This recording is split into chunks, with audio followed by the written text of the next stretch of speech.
ஓம் சக்தி. சக்தியில் அனைவருக்கும் என்னுடைய அன்பான வணக்கம். சக்திகளே, வந்துங்க அம்மாவுடைய பக்தர்கள் வாழ்க்கையில் அம்மா எப்படி எப்படிலாம் செய்கிறாங்க பாருங்க.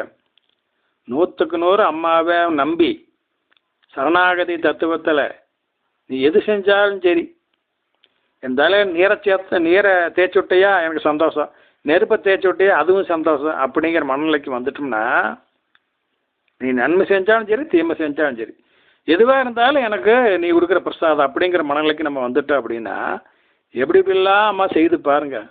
நம்ம மருதுபாண்டி தானே இதுக்கு ஆதாரம். மருதுபாண்டி நம்ம அம்மா கோயிலில் இப்போ புதுசாக ஒரு டாலர் வந்துருக்கு. சக்தியில் குரு படம் ஒரு பக்கம் இருக்குது, இன்னொரு பக்கம் பாதம் படம் இருக்குது, குருவினுடைய பாதம் படம். அதை வாங்கிட்டு போயிருந்தார் தன்னுடைய பையனுக்கு போட்டு விடலாம்னு சொல்லி.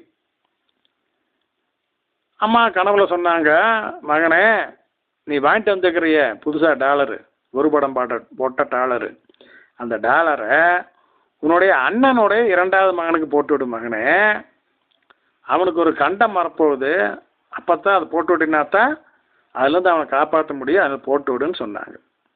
அது மட்டுமல்ல, அந்த டாலரை அணிந்து கொண்டிருக்கின்ற காரணத்தினால் அவனை வைத்து இன்னொருடைய உயிரையும் நான் காப்பாற்ற முடியும், அதனால் மறக்காமல் அந்த டாலர் எடுத்து அவனுக்கு போட்டு விடணும் அம்மா கனவுல சொன்னாங்க.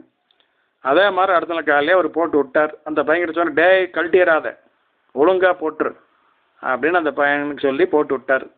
அப்போ பையனுக்கு வயசு 14. அந்த பையன் பேர் என்னங்க, கலை அரசு பாண்டியன். ஆமாங்க, கலை அரசு பாண்டியன். எப்போ போட்டு விட்டாருங்க, 1.5 வருஷத்துக்கு முன்னால் போட்டு விட்டாருங்க.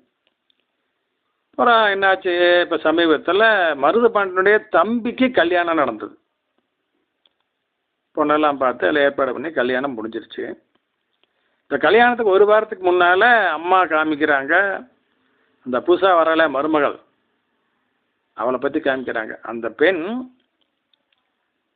பார்க்குறீங்களா சிறப்பாக தான் இருக்குங்க, ஆனால் அது தீய சக்திக்கு ஆட்பட்டு இருக்குது. அது உடம்பு பூரா கரையேன்னு அம்மா காமிக்கிறாங்க. அந்த வினைப்பாட்டின் காரணமாக இவங்க தாயாருக்கு ஒரு கண்டம் வருது, உயிர்கண்டம். இவங்க தாயார் செத்து போயிட்டாங்க. அப்புறம் அம்மா அவங்கள பழக்க வச்சுட்டாங்க, அந்த மாதிரி காமிக்கிறாங்க.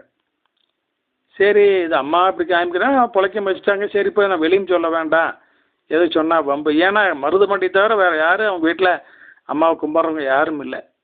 அதை சொன்னால் பொல்லாப்பு தான் வந்து சேர். அது பேசாமல் இருந்துக்கிட்டார். இந்த நிலையில் இங்கே சமீபத்தில் இங்கே போன வாரத்தில் மருதுபாண்டியுடைய அம்மா என்ன பண்ணுச்சு, ஃபேனை போய் தொடச்சது. டேபிள் ஃபேன் அவங்க ஊருக்கு, அதை போய் சுத்தம் பண்ணுற பேர் பண்ணி தொடச்சது. அது எங்கேயோ ஒயர் நீட்டிகிட்டு இருந்தது, உங்கள் கையில் கரண்ட்டு பாய்ஞ்சுங்க, அது போட்டு வளவளவெல்லாம் எடுக்குது கரண்ட்டு. அந்த நேரம் பார்த்துங்க, இந்த கலை அரசு பாண்டி நிற்கிறான் பாருங்க, அவன் வீட்டுக்குள்ள இருந்துக்கிறான். இந்த தன்னுடைய பாட்டி சத்தம் போடுறத கேட்டு ஒடியாந்து டப்புன்னு அந்த ஃப்ளக்கை பிடுங்கி விட்டு அந்த பாட்டியை காப்பாற்றினான். யார், மருதுபானுடைய அம்மாவை காப்பாற்றினான். இதை 1.5 வருஷத்துக்கு முன்னாலே அம்மா சொல்லிட்டாங்க, இந்த டாலர் போட்டால் அவனையும் காப்பாற்ற முடியும், அவனை வச்சு இன்னொரு உயிரையும் காப்பாற்ற முடியும். அதே மாதிரி இப்போ மருதுபானுடைய தாயாரையும் அம்மா காப்பாற்றி விட்டாங்க. இப்போ எப்படி பார்த்தீங்களா, 1.5 வருஷம் கழித்து நடக்க வேண்டிய விஷயங்களை 1.5 வருஷத்துக்கு முன்னாலேயே அதுக்கு தகுந்த ஏற்பாடுகளை சொல்லி எச்சரிக்கை பண்ணி அம்மா காப்பாற்றுறாங்க. அப்படின்னா இதை விட ஒரு கருணையான தெய்வத்தை, தாய்ப்பாசமே உருவான அம்மாவை எங்கேயாச்சும் நீங்கள் பார்த்துருக்கிறீங்களா? எந்த காலத்துக்கும் பார்க்க முடியாத சக்திகளை. அதனால் அம்மாவை விடாமல் கெட்டியாக பிடிச்சிக்குங்க. கண்ட கோயிலுக்கு போகாதீங்க, கண்ட சாமியார் உறக்க போகாதீங்க. சக்திகளை எல்லாம் உங்களுக்கு ஆபத்தாக தான் முடியும். ஒன்றென்றது தெய்வம் உண்டென்றது இல்லைங்களா? இஷ்ட தெய்வங்கிற ஒன்று தானே சக்திகளை. நம்மளுக்கு ஒரு மனைவியோடு வாழ்ந்தால் தான் மரியாதை ஊருக்குள்ள, சக்தியும் அதிகம். அதே மாதிரி ஒரு தாய் தான் நம்மளுக்கு இரும்ப, ஒரு தந்தை தான் இருக்க முடியும். அதனால் இங்கே இஷ்டதையும் இந்த அடிப்படையில் ஒன்றாத்தான் இருக்க முடியும், இஷ்டதையும் 10 இருக்க முடியாது. அதனால் அம்மாவை மட்டுமே, பங்காறு பகவானை மட்டுமே இஷ்ட தெய்வமாக கொண்டு நாம் அவர்களுடைய திருவடியை பணிந்து வாழ்ந்தோமானால் எந்த கஷ்டமின்றி நிம்மதியாக வாழலாம். சக்திகளே, ஓம் சக்தி.